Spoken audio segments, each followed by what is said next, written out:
ముందుగా మనతల్లి వెలుగు ప్రేక్షకులందరికీ నమస్తే. దొంగ డాక్టర్ అమ్మ ముచ్చట మళ్ళా ఇచ్చిరియాల జర ఇనే ప్రయత్నం చేయరు. ఎక్కువసేపు ఏం చెప్పాను, ఉన్నది ఉన్నట్టు చెప్తా. తప్పు చెప్తే బరాబర్గా కామెంట్ పెట్టి అడగవచ్చు, మీ ఇష్టం. 80 మంది శిశువుల విక్రయం చేసిందట. 80 మంది పిల్లల్ని అమ్మేసింది ఈమె. బా, ఇది మరగాని డాక్టర్ అమ్మ సాగుకు దగ్గర పడ్డది, కానీ పశల మీద మాత్రం బల సోకున్నది ఈమెకు.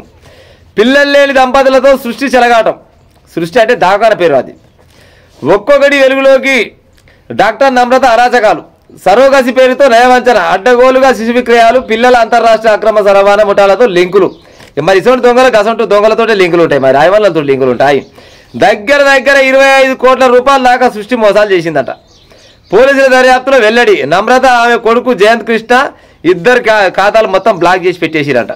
8 మందికి ఇప్పటికే మోసాలు చేసిరట. 8 మందికి కేసులు పెట్టిరట. ఈమె పని ఏంది? పిల్లలు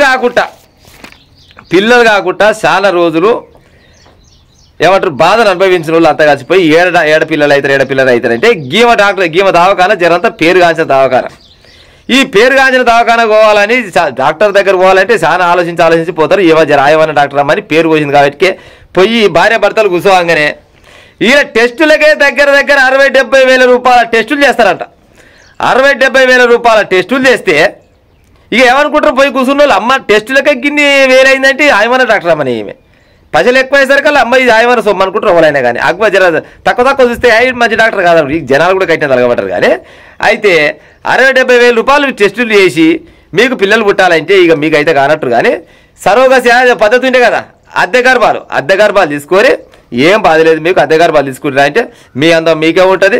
నీ పిల్లగాడే వస్తాడు, మీ ఆయనదే వీర్యం తీసుకుంటా, నీ అన్నం తీసుకుంటా, ఇద్దరు కొనవ ఇంకో కాడ మంచిగా పెంపొంది చేసి పిల్లలు కానీ మీ చేతిలో పెడతాం, దానికి మాకు సహకరిస్తే మేము చేస్తామని. అంటే మరి ఎన్ని పైలు అయితే అమ్మ అంటే 30 నుంచి 40 లక్షల రూపాయలు అడిగేదంటారు. 30 నుంచి 40 లక్షల రూపాయలు తీసుకొని మళ్ళీ ఈయనదే వీర్యం తీసుకొని ఆమె అన్నం తీసుకొని మరి దీని గొడవ అటేకల బాత్రూంకాయ గుప్పేసి వాళ్ళకి నచ్చిన వాళ్ళ దగ్గరికి పోయి తోపోయించి అడక తింటే వాళ్ళ దగ్గరికి పోయి అరే నీకు మంచిగా బిర్యానీ పెడతా కానీ మా అమ్మగారు రారా అంటే ఆయన పిలిపించి ఆయన దగ్గర లవ్వాడి ఆయన మరి ఎట్టెట్ట చేసావు ఏం కథలో పాడైపోను ఆయనకింత వీర్యం తీసుకొని ఇంకోళ్ళది అన్నం తీసుకొని ఇంకో కాడ జమ చేసి మీకు కావాల్సిన పిల్ల ఆల్రెడీ ఆడ నిలదప్పింది.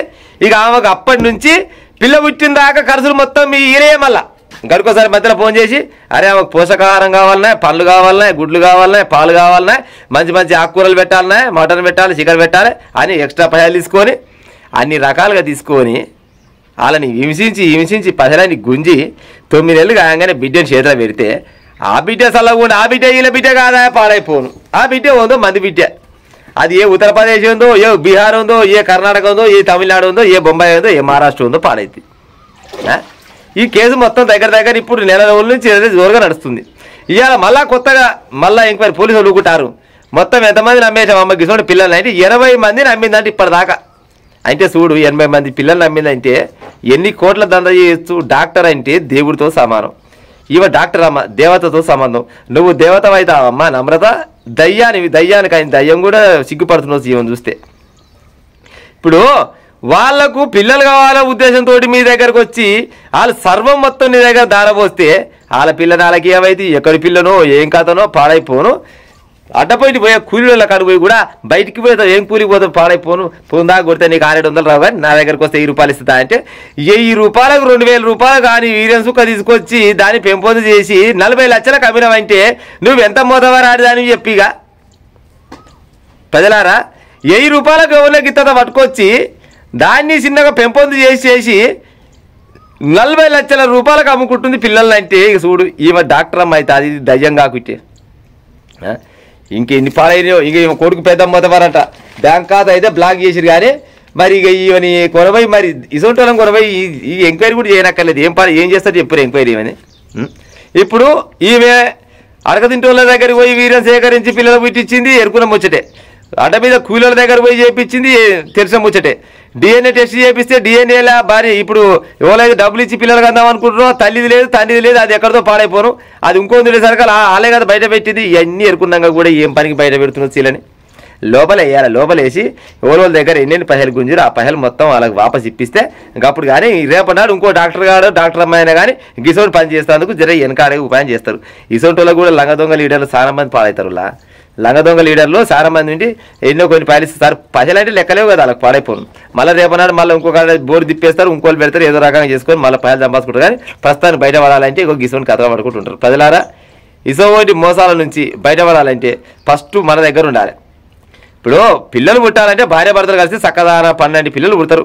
ఒకవేళ భార్య లోపమో భర్త లోపమో ఇద్దరు లోపం వద్దని ఒక లోపం ఉందనుకో, లోపం ఉంటే మనం డాక్టర్ కాడికి పోవాలి. డాక్టర్ కాడికి పోతే వాళ్ళు కలిస్తే పిల్లలు పుడతారని చెప్తారు, లేకపోతే గోరీలో సూదులో వాడితే పుడతారని చేస్తారు. కానీ ఈ సరోగసి పద్ధతిలో సరే ఇట్లా కూడా కొంతమంది డబ్బులు ఉన్న చేస్తారు, డబ్బులు ఏమో చేయరు. కానీ అది కూడా గ్యారంటీ లేకపోయా. పైసలు పెట్టంగా కూడా పైసలు పెట్టంగా అదేదో పోయినట్టు పైసలు పెడితే ఎక్కడో సరుకు తీసుకొచ్చి ఇంట పెట్టుకుంటే ఆ సరుకుని తీసుకొచ్చి ఇంట పెట్టుకొని పొరగాని పట్టుకొని ముద్దాడదామంటే ముక్కోని తిరుగుండే, మూతోని తిరుగుండే, కన్నుని తిరుగుంటే, కంతో తిరుగుంటే ఎట్ట పాడైతే మింగుడు పడుతుందా మింగుడు పడదా.